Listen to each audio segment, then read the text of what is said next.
And welcome back to Clash of the Kootenays. You're watching the 5-6 game. I'm sitting here alongside the one, the only Mr. Johnny Capote. Johnny, how you doing? Not so bad, not so bad. I figure since somebody wasn't sitting here, I might as well come and... Oh, I'm glad you did. And right now we are going to watch... We're going to watch Damage Inc. from Oil, which is Oil City against the Red Deer... the Okanagan Shuswap. You're gonna get it. You're gonna get it. Hey, Belladonna. Guess who's back? Andy Destructions. I'm out of here. Good night, folks. Thanks for tuning in. Don't forget to donate. That was the premiere debut at the Clash of the Kootenays of Johnny Capote. So we're watching the Regular Rollers of OSRDA against Damage Inc. from OCDG. And already we're going to have Heron McKeister. Heron McKeister has been certainly one of the strengths of the OSRDA Regular Rollers. Is already in the box. So we're going to see Jane Awesome, who is out there skating unopposed at the moment, Andy. Yep, she's not lead jammer though, so it looks like we're going to be playing full 2 minutes here.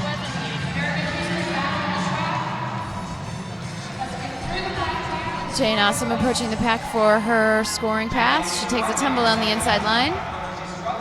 And Heron McKeister goes out of the penalty box and out of your screen. Well, they're setting up for her right now. And Heron McKeister's going to get through the pack. And she is going to score 4 points.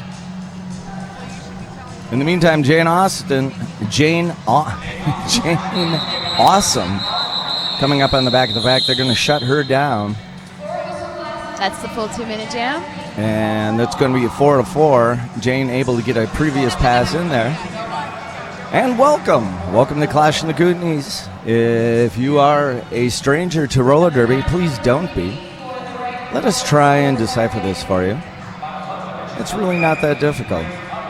There are a lot of rules, but it's actually a fairly simple game. It's a race for points. You want to score more points than the other team. The way you do that is you get your jammer through the pack. Every player on the opposite team that she passes, she scores a point. The jammers have a star in her helmet. And right there, the first one through the pack on the first trip doesn't score any points, but they become lead jammer. This means that they can stop play at any time within what is otherwise a 2 minute jam. They do so by tapping their hips. So right now we're going to watch Killer Bikini. And she's going to do a nice job of coming up the inside. Well, that's going to be 5 points right there. So you saw that she was able to come up. I'm sorry, she scores 4 points. She passes all 4 of her opponents inside of that pack. The pack is kind of like a gauntlet, isn't it, Andy? It is. You're basically blasting your way through a bunch of people who want to hurt you. Sometimes it's 4, sometimes it's 3, sometimes it's 2, but it's always a difficult thing to do if unless you've got a great set of blockers that are on your team helping you through the pack.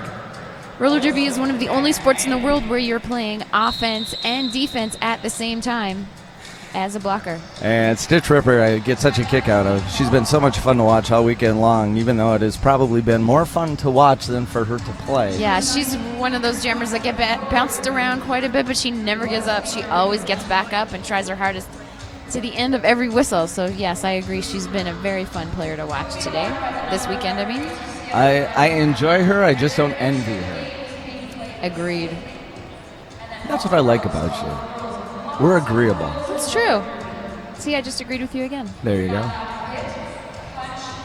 And as you're going to find, there's a number of the girls that skate for the Regular Rollers. They have a very similar look and height. These jammers would be easy to be confused. Right now, you've got Born to Hula out there right now. You've got Heron McKeister, and then you're also going to see, as you saw before, Killer Bikini. Mm-hmm. All long and lean skaters.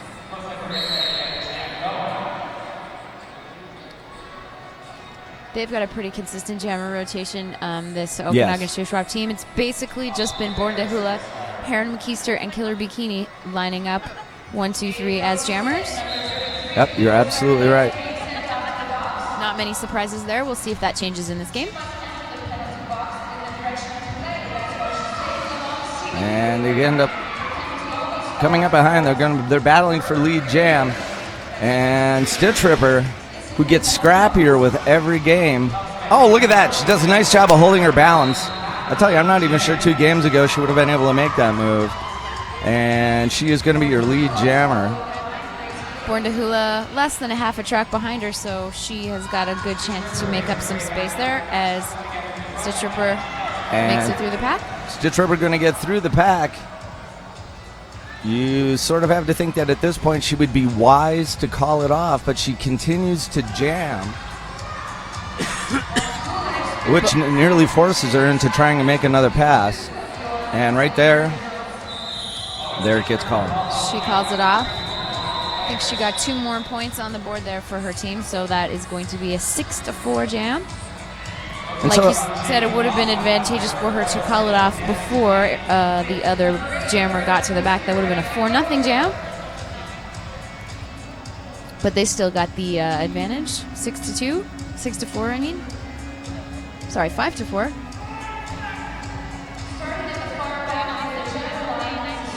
And right now we're going to see Jane Awesome step up. She's going to be up against Heron McKeeser. Heron McKeeser, the outside is left wide open. Yeah, it looks like those OSRDA blockers shoved everybody towards the inside line. Kootenai Cannibal style, opened up the outside line for Heron McKeeser. Yeah, I'm not even sure they had somebody in position. And there the inside line is left wide open. Heron McKeeser is just going to absolutely take advantage of this if they don't close things up pretty quickly. And right now she's got a full pass, as well as, well, she should have 1 lap on the jammer. Mm-hmm. Now they get, every time their hips pass their opponent, they get 1 more point. If they lap the jammer, they get another point. We call that a grand slam. She's actually been by the jammer, so somewhere along the line, she did not legally pass one of the other pack players. Now the Okanagan Shuswap blockers are doing a great job of keeping the red jammer hung up. So Heron McKeester is getting the signal from Coach Lime on her bench to keep going. He wants more points from her. Yeah, and he might as well. She's already rung up 9, I believe. And when they get a full, look at that. Totally manhandled is that pack. She's going to keep going right now. Every time she comes around, the ref is going to hold a number of fingers in the air. That's going to tell you how many points she's gotten on that pass. Right now she is up to 14. Jane Awesome having a heck of a time getting through those Okanagan Shuswap blockers. Might be easier now that Morticia pivot for the Raggedy Rollers heading to the box. 2 of their players in the box now. And that was Bludgeon that Heron McKeeser had gotten by just a moment ago. And right now you were watching Heron McKeester just kind of casually that's way too casual. That's way too easy. No. And that does not bode well. It does not bode well for OCDG. Now it looks like OCDG attempted a star pass on that play. For some reason, Bludgeon didn't put the star cover on her helmet. She is not able to pick up any points until the star cover is on her helmet. She is not technically the jammer until she's wearing the star.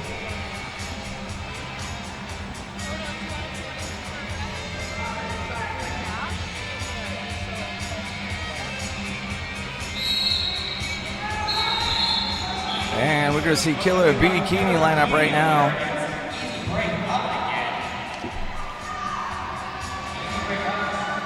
She's up against Easy Brick Oven. Now this is the first time that we've seen Damage Inc. from Oil City in their other colors. I know, it's throwing me off a little bit. I know. I didn't even recognize Easy Break without the plaid skirt. Easy Break Oven easily getting around on the outside, taking advantage of having many OSRDA blockers in the box. Many being 2. That's 3 points for Oil City, 0 points for Raggedy Rollers.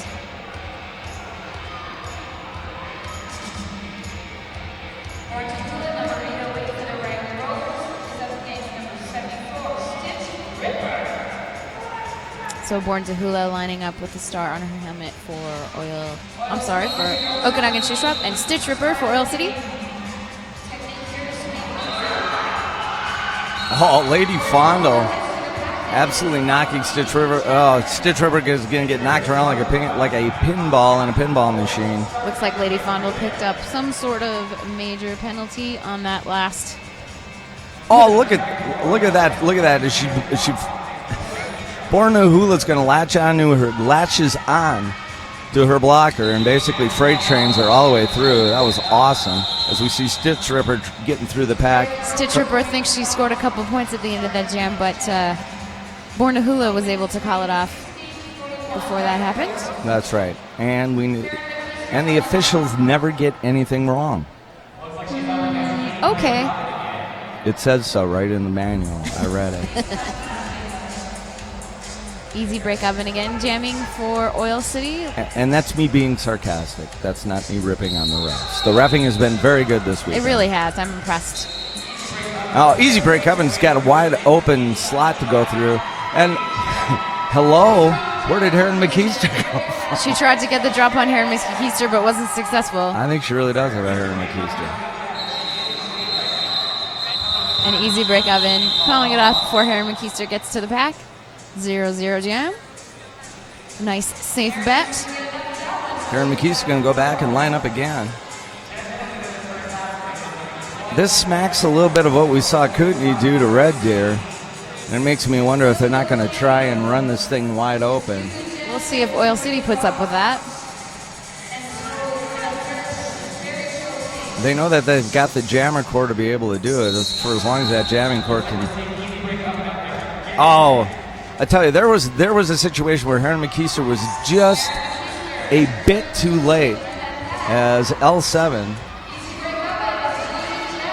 Vixen Von Brusen, had opened up the gate for her. She's going to get through anyway. Easy break oven is the lead jammer. She manages to pop out very quickly on her initial pass. Oh, nice juke by Easy break oven. Also nice use of the words pop out in oven. She's popping fresh.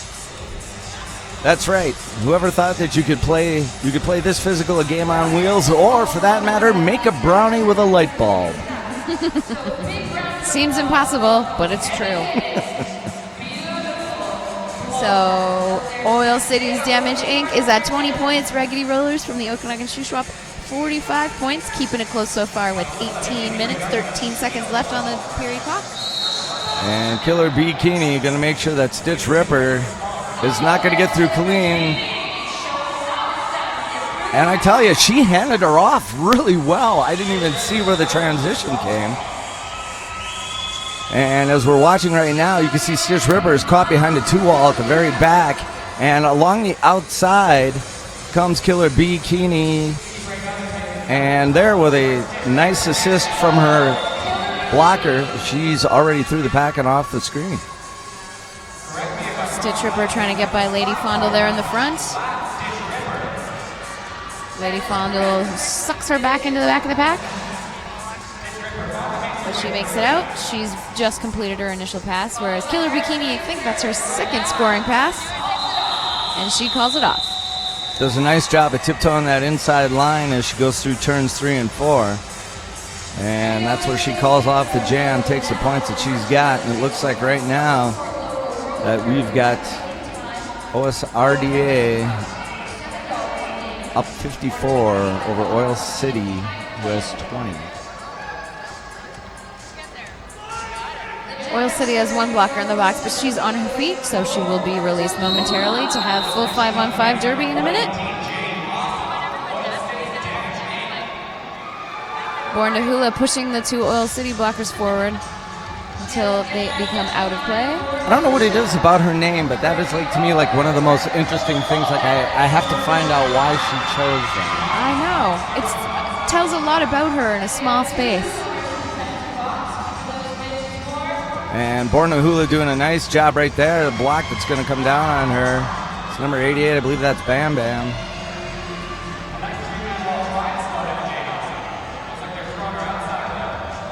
Jane Awesome jamming for Oil City. And you can see where she stepped back in the picture. She's looking for some room on the inside. In the meantime, you've got Borna Hula on the outside. Borna Hula is just about to take off outside of your picture. In the meantime, while Jane Awesome is trying to work herself through and pick up some points. And Andy, she's really, really been stuffed up at the front of that pack. That's right. Okanagan Shuswap blockers are recycling to the front very well, keeping that strong teamwork in the front.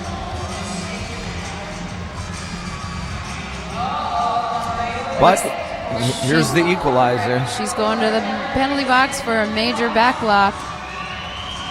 Now, Bornahula, when the jammer winds up in the penalty box, that's what they do. They play with one jammer, so it's a huge advantage for the other team, or it certainly can be. You see Bludgeon out there right now. It looks like Jane Awesome is actually going to pass it off to Bludgeon. The pivot, the one with the strap-on helmet, is the only other one that can receive the star and become jammer. And it works. Nice moves by Bludgeon on the inside line there. She scores 4 points with the newly crowned star in her helmet. That's right. She likes to wear it the front way. And Bludgeon, she looks like she's going to hold on to it. Can't stick the landing. Ends up down on the ground, and I can only assume that they're going to call her for a track cut? Yeah, she got a major track cut. If you land on the track on your knees, you are considered out of play, so you are not cutting the track until you stand up on your feet. So she would have been smart to have crawled off the track into the infield, stand up, and then come back in and play. Excellent point. And the track cut being that track cut foul, discouraging, obviously, people from passing out of bounds. Right, and it's a minor penalty if you only pass one person out of play. But if you are out of bounds and you pass more than one person, or you pass the last line of defense, if you're a jammer, you get a major and you go to the box.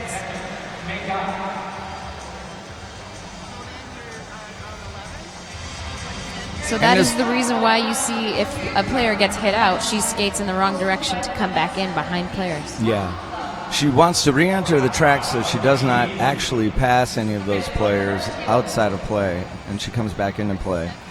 And actually, for as one-sided as this has seemed, and considering that we're through half of the first period, it's 63-28, which is a very make-upable score. You just made up a new word. I think I did. It wasn't even good. That's the bad part. I thought it was kind of magical. Did you? Yeah. See, I made up another word the other day. It was called transient. Transient? That's when I get on a tangent and it's a rant at the same time. That sounds like a legit word. I know. I really like that one, but make up a bull, I don't care for all that much. It's a bit of a mouthful. And we're going to see very different stances here from the two teams. Yep, Okanagan Shuswap lining up in a line towards the back of the pack to make sure things start out slow for their power jam. You see Bornahula out there right now.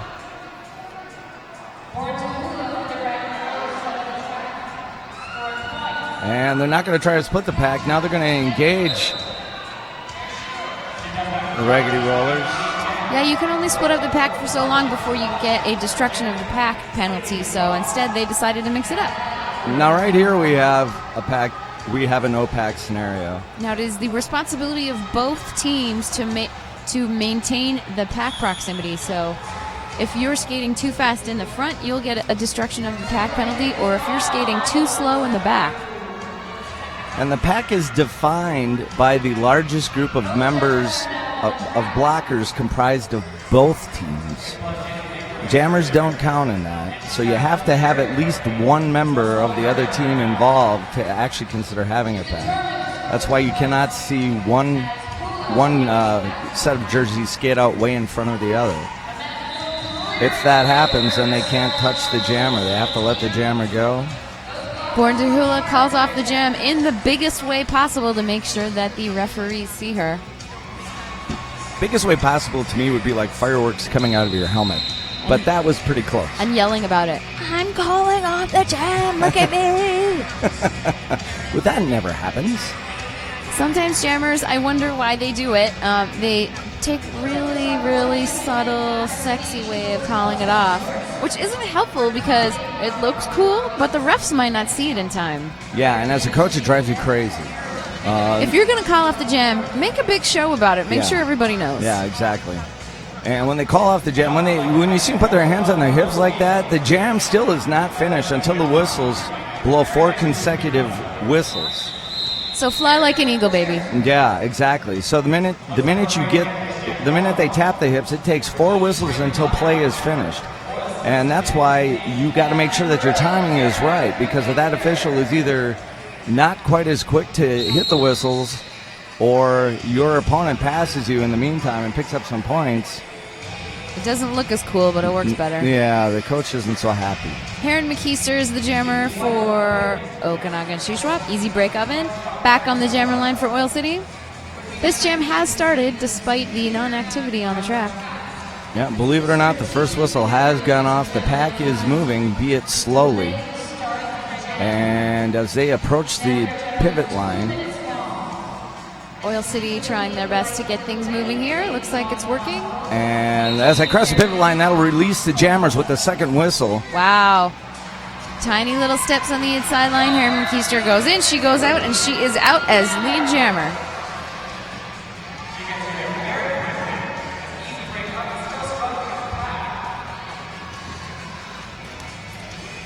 And awkward fall right in front of us there for number 88. Smash Gordon. Yep, Oil City laying a little smackdown on the OSRDA blockers, trying to mix things up a bit.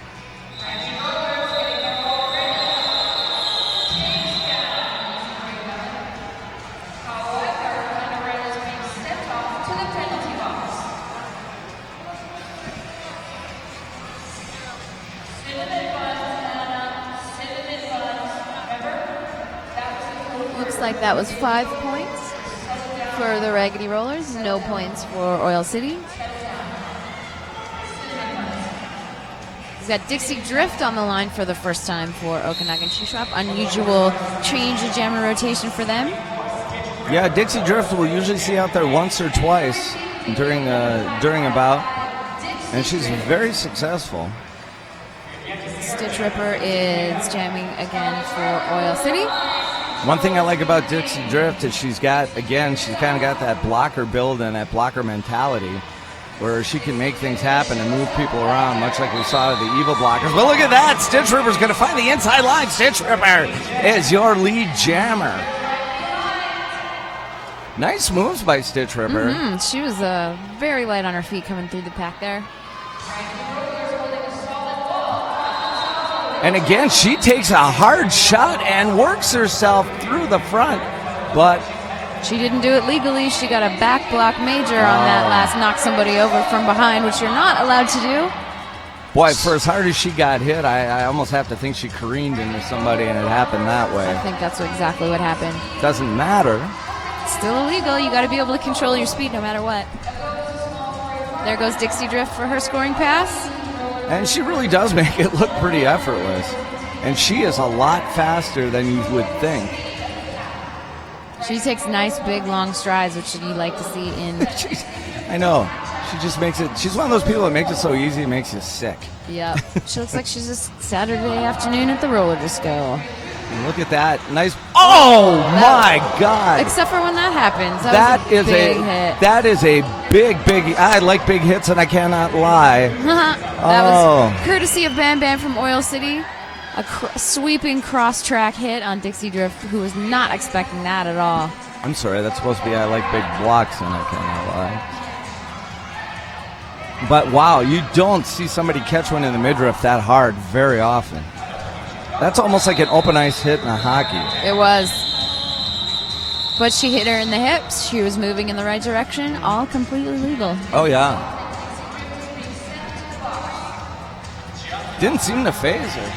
Scared the crap out of me. I know. You were more scared than she was. I know. Speaking of which, holy crap. The world's most amazing breakfast cereal, Holy Crap, is made in paradise on BC's, that'd be British Columbia, Sunshine Coast. Find out more at www.holycrap.ca. That's going to be an official timeout. Oh, I hate when that happens. Oil City trying to get their lineup organized. That was a quickie. We're back in play.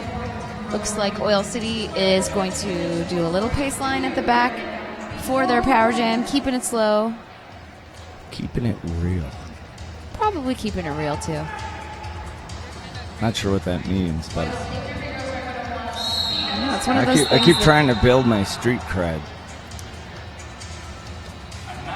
And easy break up, a nice little spin right there. She's trying to get around. We see her stuck back in turn number 2. Born to hula now, pivoting instead of jamming. She's giving trouble to easy break oven. Nice teamwork there by the Raggedy Rollers, sticking together, making a big wall. Oh, and they catch her just at the very last second to run her out of bounds. Nice hit by Snarly Charlie, hitting her out of bounds, staying in bounds herself. I tell you, Snarly Charlie flinched just enough to not get sent right into the wall. As She Yeah. almost gets plastered. I'm surprised her toe stops didn't make a screeching sound. Easy break oven, taking a breath. That was a tough pass for her. Oil City keeping it slow, trying to spread things out.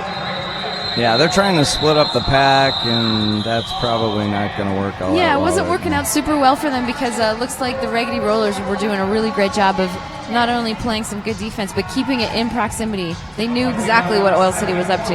Yeah, you're exactly right. The whole idea in splitting the pack is wanting to be the group of players that doesn't look like they're either running or going too slow. And so if you're just getting at a nice medium pace like that, the call was not going to come the way of the girls in the red. Nope. You can't rely too heavily on that play if you're playing a team that's good at what they do. Yeah.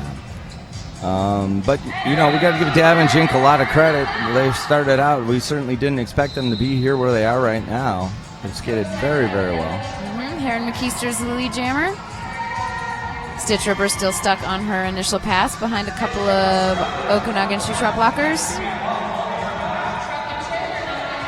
And there goes Heron McKeister for her first scoring pass. She scores a grand slam as she passed the other jammer as well. And as you can see, Heron McKeister with a whole lot of concrete in front of her. All the work being done, well, right in front of her right now. She gets around there pretty quickly. Oh, look at that.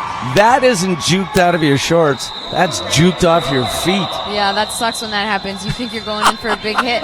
You throw your weight around and you fall on your butt. It happens a lot if you're throwing big hits, which is why throwing a big sweeping hit is actually pretty risky. I love that. That was awesome. I love that. And you just say that sucks when that happens. It does suck when that happens because you think you're going to do some damage and there goes the jammer. Damn it.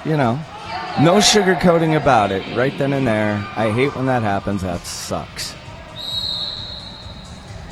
And we're going to see Killer Bikini line up against Easy Break Oven. Easy Break Oven, who I think has skated about 47.6 miles this weekend. I would think so. That's not an official calculation. That is just my own estimate. And because they have not crossed the front pivot line yet, they cannot release the jammers. So Raggedy Rollers keeping it slow until they can no longer do it. So what they try to do they slow it down, and by doing that, they try to get their pack out, their portion of their blockers out in front first, but it does not work to their advantage. As we're going to watch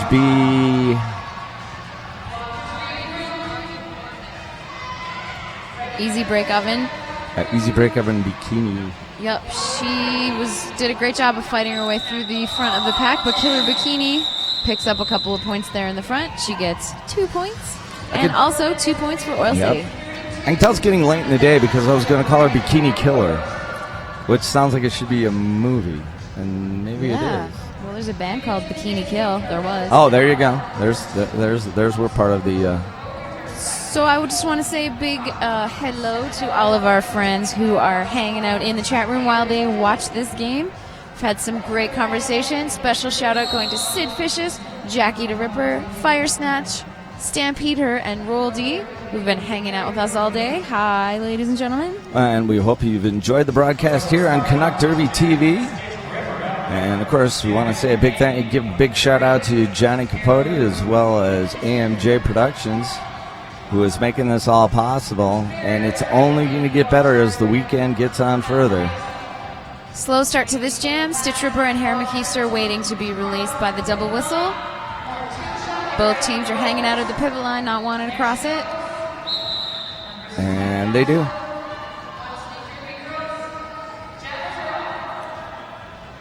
And I think right there, that's a situation where Stitch Ripper really doesn't gain anything by waiting to take off.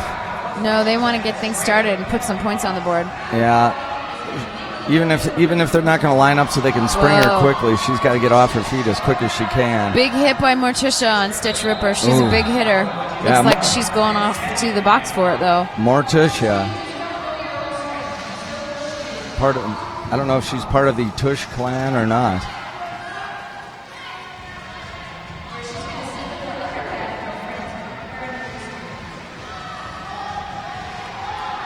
Stitch Ripper gets hit to the inside and has to go out before she can come back in behind people.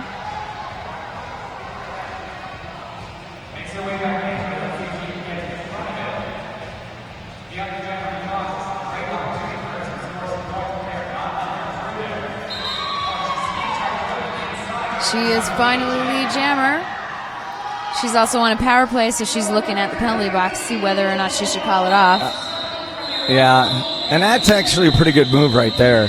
Stitch Ripper comes around. They see that Hare McKeester is standing, and if she's standing in the penalty box, that means that she's down to her last 10 seconds before they release her into play. And so many times what happens with the jammers, when they come back into play, they come back through so quickly, and nobody's got an eye on her. That they make that initial pass very fast, and Stitch Ripper kind of negates that for them. Good awareness on Stitch Ripper's part. It also means that they're going to start the next jam without a jammer, which will give them some advantage, at least for 10 seconds. Yeah, hopefully they can at least get through. The easy break oven can at least break through and get lead jammer status before Hare McKeester is able to come back out and hit the track. We've got 1 minute and 58 seconds left in this first period. Score currently sits at 99 for Okanagan Shuswap Raggedy Rollers. 34 points for Oil City Damage Inc. And we want to invite you back with us tomorrow morning at 9 a.m. as we play the 3-4 game. And that is going to feature Evil out of Edmonton against Red Deer, I believe, correct? That's right. It's going to be a Alberta matchup for third place and a BC matchup for first place. That's right. First place is going to be played by Terminal City and the host league right here in town, the Kootenai Cannibals. Oil City taking a knee on the outside line there for their power jam. And as they do that, that puts them out of play, so they release the jammer on the first whistle instead of the second. And and look at easy break oven. As hard as she fights, Hare McKeester is going to come right through there, and sure enough. Once again, Oil City didn't know Hare McKeester was coming out of the box, and she skated by completely unnoticed.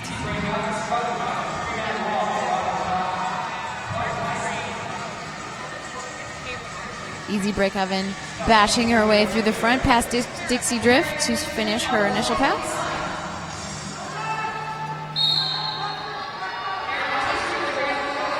And that's a nice move by Hare McKeester. She saw that wall was kind of sliding itself to the inside. She cuts to the outside. They're not able to recover in time.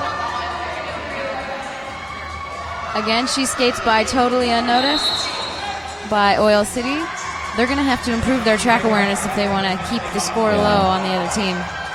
And it's at this point that you start to believe that part of it is just simple exhaustion. Yeah, it's been a long weekend so far. It's not like both teams aren't facing the same number of games, but the one that is the most conditioned and the most alert. 2 full bouts in one day is not an easy feat. Big hit by Reckerya on Hare McKeester on the inside line there. I don't think that was a back block. I think that was a steamroller. It was. I'm not sure what the signal would do for that. Steamroller? I don't know. No, we don't need any suggestions from home either. Thank you. No. Oil City lining up, getting ready to play some defense as Hare McKeester approaches. And Hare McKeester looking for some room on the outside. They're going to knock her out of bounds. She's going to be able to step back in because the block had continued itself out of bounds, and she's going to call it off with the point she's got left. The period clock. Somebody get a timeout off? Yep, we've got a team timeout called by Okanagan Shuswap. 2 seconds left on the period clock. You can call it any time before the period clock runs out. And apparently they're looking for the home run punch right here. It's the only thing that I can think of. Sometimes you're on a roll, you want to put a team away. Well, there's actually two scenarios. You can come down to the very end of the first half, and you can either be on a roll coming back into a game and want to skate one more jam, or you can be on a roll where you are demoralizing your opponent, and you can hopefully pull out another 20 points to just basically put the nails in the coffin. That's right. I have a feeling that all these teams here, especially the higher skilled ones, are wanting to score as many points as they can, because now that we've got flat track stats and lots of statistics involved in ranking these teams, the bigger point spread you get, the better your ranking is. No, that's very true. So winning by 20 points is not the same as winning by 200 points.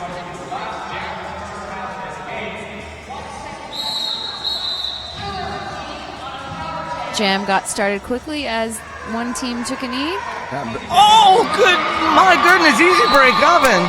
The Gazelle from Hell absolutely leaps the inside of the apex. That is probably the most cool move we have seen all weekend long. That's not an easy move.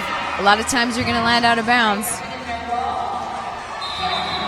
Oh! She had an eye on that Okanagan Shuswap jammer and made sure that she got a couple more points. Killer Bikini really takes a hit in the middle of that pack. Unfortunately, Easy Break Oven did not call it off in time, and the Raggedy Roller scored 3 points on her, too. Not a good time to hesitate when you're calling off the jam. Nope. It's that close. But it was really fun to watch. Sure was. Hello, instant replay. Anyone? Bueller. That's the end of our first half here in the last game on Saturday at Clash in the Kootenays here in beautiful Nelson, British Columbia. Beautiful is not a strong enough word. I know. I feel like it's understating it. I don't want to go home. That's how beautiful it is. I know. It is just amazing. Folks out there, if you get a chance to travel to the interior of British Columbia anytime in your life, please make sure you head to the Kootenays. There's so many beautiful things to see here. Gorgeous green hills, sparkly lakes. Yeah, and, honestly, as an American and somebody who thinks about, all the different places that people go on vacation, I've been up in this area now 2 or 3 times, and all I can think is, why on earth would you not, save yourself thousands of dollars and forget about Disney World and come up this direction? Well, don't tell everybody. We kind of like it that way. Oh, my. Anyways, we're going to take a little break here at the half. The score sitting at 122 for Okanagan Shuswap Raggedy Rollers. Oil City Damage Inc. is at 39 points. We're going to come back to you in about 10 minutes. See you in a few.